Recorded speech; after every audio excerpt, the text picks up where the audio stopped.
COVID cases going back up nationally, but experts say that trend is likely a result of Thanksgiving gatherings and not the Omicron variant. So that variant, first identified in South Africa, has been reported in a third of U.S. states.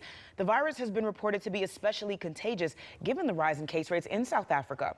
Health officials have said while cases have increased, they're not seeing an increase in the severity of the illness. So we spent a lot of time talking about vaccines, but there's a new strain. News 19's chief investigative reporter Brian Lawson joins us now with what experts are saying about the vaccine effectiveness here. Right. As you might guess, they want to do more testing, but the early sample sizes are quite small, like 12 people in a South African study.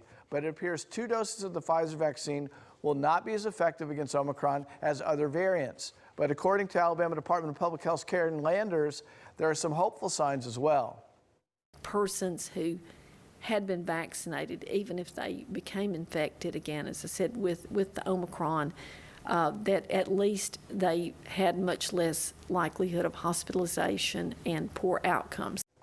But the good news in the study so far was certainly measured. Pfizer released its findings Wednesday, suggesting that 2 doses of its vaccine were significantly less effective against Omicron. Pfizer researchers did say a third shot, a booster, appeared to make up much of that lost ground antibody-wise, but they're working on a potential 4th shot. Now, talking about effectiveness in the studies, the South African study found Pfizer was less effective against Omicron than against other strains, increasing the likelihood of breakthrough infections. Studies also found people who had a prior COVID infection plus vaccines fared better in terms of antibodies than people with just 2 shots.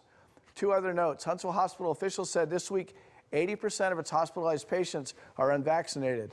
And in Alabama, only 41% of the population is fully vaccinated, which is still measured as 2 doses of Pfizer, Moderna, or 1 dose of Johnson & Johnson. Siobhan?